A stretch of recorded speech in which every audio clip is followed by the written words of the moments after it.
Hello, எல்லோரும் எப்படி இருக்கீங்க? நல்லா இருக்கீங்களா? நான் ரொம்ப நல்லா இருக்கேன். இன்றைக்கி 40 இன்ச்சு சைஸ் உள்ள ஒரு இன்ஸ்கர்ட் ஸ்டிச் பண்ணுறது எப்படிங்கிறத பார்க்க போகிறோம். இதுக்கு ஓல்டு பெட்ஷீட்டு, பெட் ஸ்ப்ரெட் இதில் நான் ஸ்டிச் பண்ணி காமிக்க போகிறேன். இதுக்கு மொத்த உயரம் 32 இன்ச்சு, இடுப்பளவு 40. இதுக்கு 32 இன்ச்சு டைரெக்டாக நீங்கள் மார்க் பண்ணலாம்.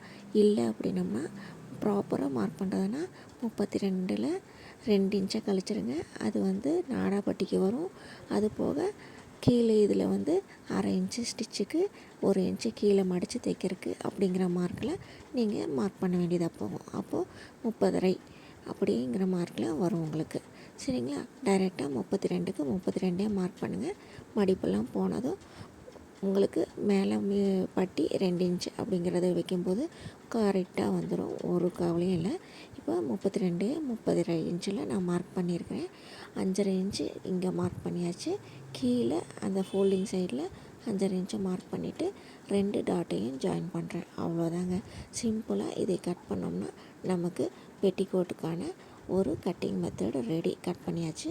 இது பார்த்திங்கன்னா நாடாப்பட்டிக்கான கிளாத்து 4 இன்ச்சுக்கு எடுத்திருக்கேன்.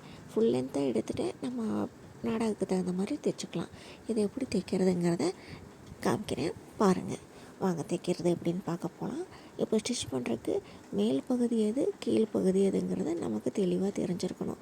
சன்னமாக குறுகலாக வர்ற இடம் இடுப்பு பகுதி, அகலமாக வர்ற இடம் கீழ்ப்பகுதி அப்படிங்கிறத மைண்டில் வச்சுக்கிட்டு ஸ்டிச் பண்ணுங்கள். இதில் 5 பார்ட்டு வரும், 6 தையல் வரும். 6 பார்ட் அப்படிங்கிற மெத்தடில் போடலாம். இல்லை 5 பார்ட்டுன்ட்டு கூட நீங்கள் வச்சுக்கலாம். இதை ப்ராப்பராக ஃபுல்லாக ஸ்டிச் பண்ணிவிட்டு ஓவர்லாக் போட்டுருங்க. ஃபுல்லாகவே ஓவர்லாக் போட்டோம்னா கம்ப்ளீட் ஆயிரும். இதுக்கடுத்து நாடா தைக்கிற பகுதியில் நம்ம நாடாவுக்கு ஒரு ஓப்பன் விடுவோம் இல்லையா, அது 4 இன்ச்சு 4 இன்ச்சுக்கு மார்க் பண்ணிக்கோங்க. 1/2 இன்ச்சு தையலுக்கு போயிடும். 3.5 இன்ச்சாக வரும் உங்களுக்கு. 4 இன்ச்சுக்கு மார்க் பண்ணிவிட்டு சுடிதார் ஸ்லிட்டுக்கு நம்ம ஓப்பன் விடுவோம் இல்லையா, அந்த மெத்தடில் ஸ்டிச் பண்ணிக்கலாம்.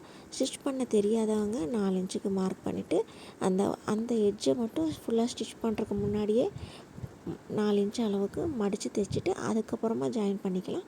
அது சிம்பிள் மெத்தடாக இருக்கும். தெரிஞ்சவங்க ஃபுல்லாக ஸ்டிச் பண்ணுங்கள். இப்போ நாடாப்பட்டி ஜாயின் பண்ண ஆரம்பித்தாச்சு. நாடாப்பட்டியில் 2 கார்னரையும் 1/2 இன்ச்சுக்கு மடித்து நல்லா நகத்தில் கீறி விட்டுக்கோங்க. கீறி விட்டதுக்கப்புறம் உங்களுக்கு சென்ட்ரு பாயிண்ட்டு அழகாக நிற்கும்.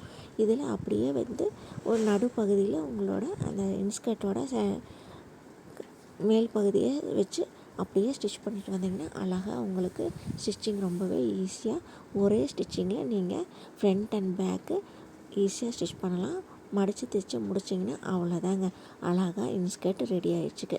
இதுக்கு நாடா மட்டும் ஸ்டிச் பண்ணி கோர்த்தா போதும். அதுக்கு சென்டரில் ஒரு தையல் போட்டிங்கன்னா நாடா நகராது. இந்த பெட்டிக்கோட் எப்படி இருக்குன்னு பாருங்கள். இதுக்கு எவ்வளோ சார்ஜ் பண்ணலாம், நீங்கள் எவ்வளோ சார்ஜ் பண்ணுவீங்க அப்படிங்கிறத சொல்லுங்கள். மேலும் வீடியோவுக்கு இந்த சேனலை சப்ஸ்கிரைப் பண்ணுங்கள்.